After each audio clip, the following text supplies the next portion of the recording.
यदि योग से होने वाले बेनिफिट्स की बात की जाए तो 99% बेनिफिट है वो मूलतः प्राणायाम से होते हैं।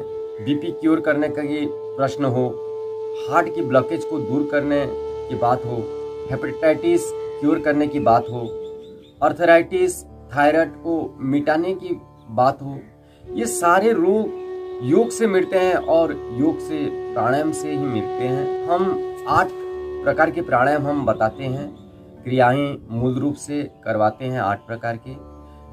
तो प्राणायाम के पैकेज हम आपको आज बता रहे हैं। आप ऐसे सुखासन में भी बैठ सकते हैं, सिद्धासन में भी बैठ सकते हैं, पद्मासन में भी बैठ सकते हैं। आपकी सुविधा अनुसार स्थिर सुखम आसनम, जो भी आसन में आप बैठ सकते हैं, आराम से बैठ जाते हैं। बैठने के बाद देखिए, ये जो हाथों की ये 5 उंगली हैं, ये 5 उंगलियां ब्रह्मांड के 5 तत्वों का प्रतिनिधित्व करता है। जैसे कि अंगूठा अग्नि तत्व का प्रतिनिधित्व करता है, ये तर्जनी वायु तत्व का प्रतिनिधित्व करता है, ये मध्यमा आकाश तत्व की प्रतिनिधित्व करता है, ये अनामिका पृथ्वी तत्व की प्रतिनिधित्व करता है और ये कनिष्ठ जल तत्व की प्रतिनिधित्व करता है। और ये जो उंगलियां प्रतिनिधित्व करती है, इसलिए हाथों में बहुत सारी मुद्राएं हैं। जैसे हम ध्यान मुद्रा में बैठते हैं, ये ध्यान मुद्रा में बैठ के कर सकते हैं। आप आकाश मुद्रा में बैठ के कर सकते हैं। आप वायु मुद्रा में, जिनको पेट की समस्या हो, पेट में कोई भी समस्या हो, शरीर में कहीं भी दर्द हो, तो आप वायु मुद्रा में बैठ सकते हैं। पेट की गड़बड़ी हो, पेट की समस्या हो, तो अपान मुद्रा में बैठ सकते हैं। आपकी पेट ज्यादा गड़बड़ी हो तो अपान वायु मुद्रा में बैठ सकते हैं। यही, और जिनको शरीर में शीतलता लानी हो तो आप वरुण मुद्रा में बैठ सकते हैं। आपकी सुविधा अनुसार आप मुद्रा करके आप प्राणायाम कर सकते हैं। सुविधा के अनुसार ही मुद्रा के साथ यदि आप प्राणायाम करते हैं तो उसका लाभ भी अच्छी तरह से मिलता है। जैसे भस्त्रिका, कपालभाति, बाह्य प्राणायाम, उज्जाई प्राणायाम, अनुलोम विलोम प्राणायाम, भ्रमरी, उद्गीत प्रणव प्राणायाम, ये 8 अभ्यास है इस प्राणायाम के, प्राण विद्या के। भस्त्रिका सबसे पहला अभ्यास, और इस सीक्वेंस के पीछे बहुत साइंटिफिक रीजन है। भस्त्रिका से हम शक्तियों का अर्जन करते हैं और कपालभाति से विकारों का विसर्जन करते हैं। हम अपने कुंडलिनी शक्ति का, प्राण शक्ति का जागरण करते हैं कपालभाति प्राणायाम से। बाह्य प्राणायाम जब करते हैं, उस प्राण शक्ति का ऊर्ध्व आरोहण करते हैं। जो भी प्राण शक्ति मिलता है उसका ऊर्ध्व आरोहण करते हैं। उज्जाई प्राणायाम से बुद्धि चक्र का विशेष प्रकार से शोधन करते हैं। और भस्त्रिका, कपालभाति, बाह्य प्राणायाम, उज्जाई प्राणायाम से चक्रों का जागरण हुआ, उससे सारे नस नाड़ियां, शरीर का, चित्त का शोधन करते हुए हम अपनी आत्म चेतना में आरोहण पाते हैं। इसके लिए अनुलोम विलोम प्राणायाम है। और फिर अपने अधिष्ठान में, जहाँ पूर्ण निर्भयता है, जहाँ पूर्ण मौन है, इस निजता में, आत्मस्वरूप में, आत्म चेतना में, जहाँ पूर्ण मौन है, अपने अधिष्ठान में, जहाँ ज्ञान की, प्रेम की, सब प्रकार की ऐश्वर्य की पूर्ण दिव्यता है, संपूर्ण दिव्यता है, उस पूर्णता में समाहित हो जाते हैं भ्रमरी उद्गीत करते हुए। फिर प्रणव के साथ ओंकार का ध्यान करते हुए समष्टि के साथ एकाकार हो जाते हैं। उस प्राण विद्या बहुत ऊंची विद्या है। भस्त्रिका प्राणायाम पहले करते हैं। प्रथम प्राणायाम लंबा श्वास लेते हैं, छोड़ते हैं, ऐसे लंबा श्वास लेंगे, छोड़ेंगे। श्वास लेते समय यही मन में विचार रखें कि वायुमंडल में जो भी शुद्ध पवित्र वायु है उसको हम ग्रहण कर रहे हैं। अपने शरीर में जो भी दूषित वायु है वो बाहर छोड़ रहे हैं। ये जो सुबह सुबह प्राणायाम करते हैं, सुबह सुबह इसी वायु में बहुत मेडिसिन तत्व होते हैं, इसी वायु को हम ग्रहण कर रहे हैं। शरीर के जितने भी रोग है, विकार है, सबको बाहर हम छोड़ रहे हैं। यही विचार लेके लंबा श्वास लेंगे, चढ़ेंगे, छोड़ेंगे। किसी के रोग विशेष हो, जैसे कि हार्ट की समस्या हो, हाई बीपी हो, तो धीरे धीरे करना चाहिए। ऐसे शरीर स्वस्थ हो, थोड़ा मध्यम गति से करना चाहिए। और जिनका शरीर पूरी तरह से स्वस्थ हो, तीव्रता पूर्वक।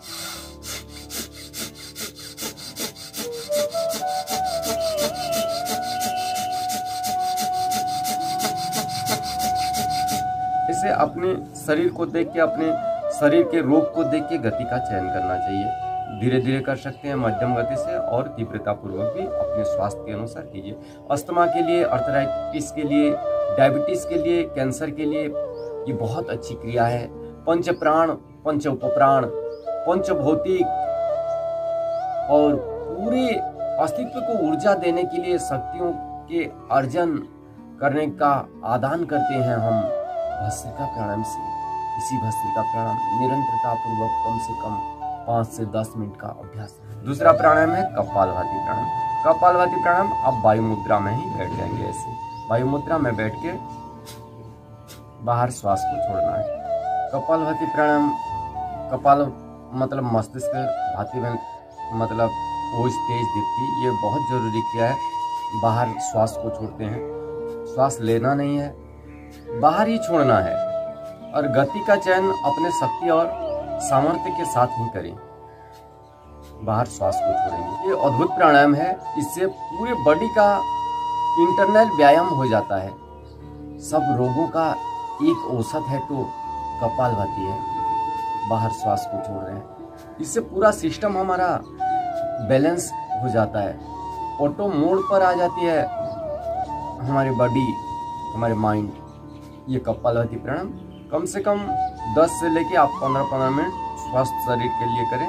ज़्यादा रोग हो, असाध्य रोग हो तो आधा घंटा, 1 घंटा भी आप कर सकते हैं। फिर बाह्य प्राणायाम। बाह्य प्राणायाम जब भी कर रहे हैं, श्वास को लेंगे, पूरी तरह से भरेंगे, भरने के बाद बाहर छोड़ के रखेंगे, फिर पेट को अंदर सिकुड़ेंगे, सिकुड़ने के बाद गले को ऐसे टेढ़ा करेंगे, जलंधर बल लगाएंगे, त्रिपंथ के साथ होता है। जैसे श्वास लेते हैं तो अपने मलद्वार ऊपर की ओर खींचा हुआ होता है, मूल बंद हो जाता है।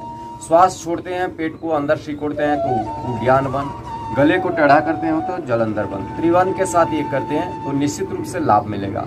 और ये बहुत जरूरी क्रिया है पाइल्स, फिशर, फिस्टुला के लिए। ये अपने पेट को ठीक रखने के लिए बहुत ऊर्जा शक्ति मिलेगा। ये क्रिया करते हैं तो श्वास लेंगे, छोड़ेंगे, देखिए विधि के अनुसार आप करेंगे तो उसका लाभ भी मिलेगा। श्वास लेंगे, पूरी तरह से छोड़ के बाहर रोक के रखेंगे, बाह्य कुंभक लगाएंगे, पेट को अंदर सिकुड़ेंगे, सिकुड़ने के बाद गले को टेढ़ा करेंगे। देखिए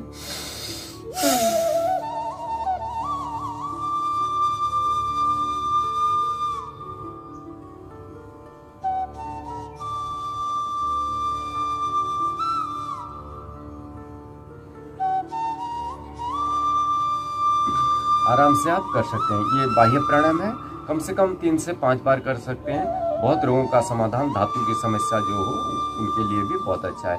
बहुत ऊर्जा शक्ति मिलती है ये बाह्य प्राणायाम से, इसलिए सबको करना बहुत जरूरी है। शक्ति को उदाहरण करने के लिए बाह्य प्राणायाम बहुत जरूरी है। इसका सहयोगी क्रिया होता है अग्निसार। अग्निसार अपने भीतर जितनी भी दूषित वायु है पेट में सब निकल जाता है ढकार से। अग्निसार जब आप करते हैं तो श्वास लेंगे, छोड़ के बाहर रोक के रखेंगे, पेट को अंदर बाहर करेंगे।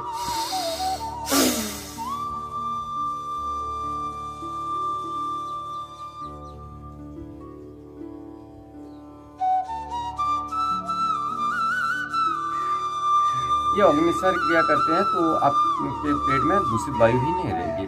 और अग्निसार जब आदत पड़ जाएगा बाह्य प्राणायाम अग्निसार, तो आप इसमें नौली क्रिया भी कर सकते हैं जिनका आदत पड़ जाता है। लंबा श्वास लेते हैं, छोड़ते हैं।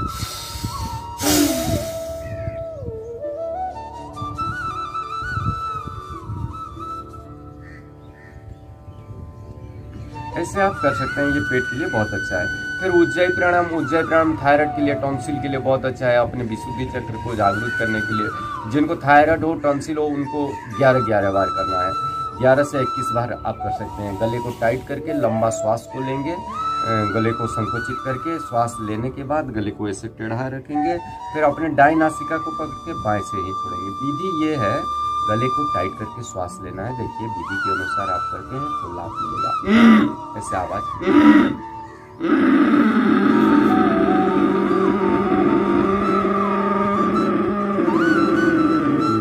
ऐसे लंबा लेंगे, थोड़ी देर रोक के रखेंगे।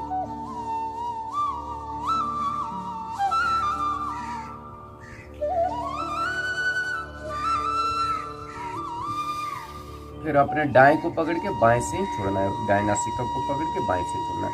यही विधि है उज्जयी प्राणायाम का। उज्जयी प्राणायाम करते हैं तो आपके थायराइड को 100% आप क्योर कर सकते हैं।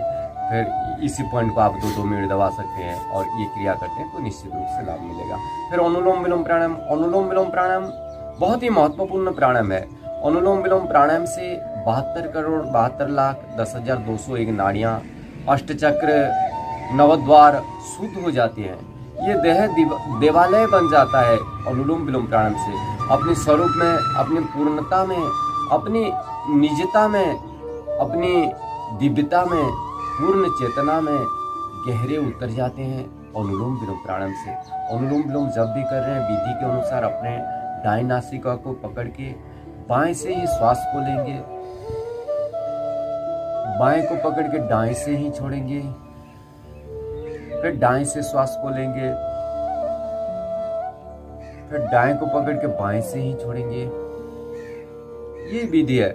लंबा श्वास लेना है, लंबा श्वास को छोड़ना है। बाएं से प्रारंभ करेंगे श्वास लेके, जब बंद भी करते हैं बाएं से छोड़ के ही बंद करेंगे। ये क्रिया आप कर रहे हैं, कोई फोन आ गया, मोबाइल पास में है, फोन आ गया, कोई बुला रहे हैं, तो अपने दाएं नासिका से छोड़ के बंद मत कीजिएगा। 4-5 सेकंड के लिए श्वास को चेंज कीजिएगा और बाएं नासिका से ही श्वास को छोड़ के बंद कीजिएगा। ये बहुत जरूरी क्रिया है। बहुत रोगों का समाधान अनुलोम विलोम प्राणायाम, पैरालिसिस हो, माइग्रेन पेन हो, आंखों की रोशनी कम हो, उसके लिए बहुत अच्छा, बहुत असाध्य रोगों का समाधान अनुलोम विलोम से आप कर सकते हैं। फिर भ्रमरी उद्गीत प्रणव। भ्रमरी उद्गीत प्रणव सारे प्राणायाम आप ओंकार के ध्यान के साथ कीजिए।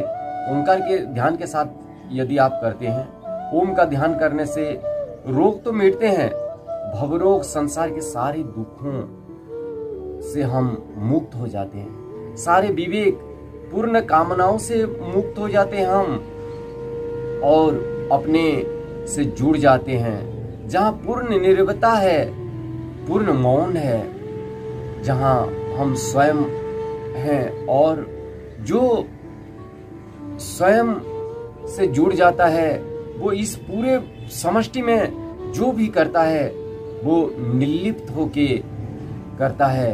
किसी भी प्रकार का उसके जीवन में अज्ञान, अहंकार, कोई दुख शेष नहीं रहता।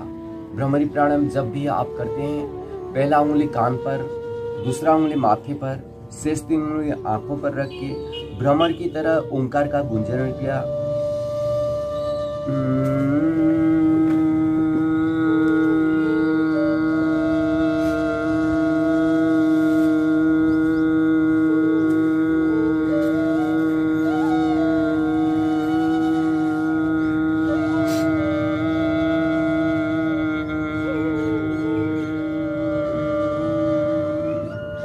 ऐसे 3 से 5 बार आप करते हैं तो उसका लाभ मिलेगा। 3 से 5 बार 11 बार भी कर सकते हैं भ्रमरी प्राणायाम। फिर उद्गीत प्राणायाम, लंबा श्वास लेंगे, छोड़ते समय ओंकार का उच्चारण। उद्गीत प्राणायाम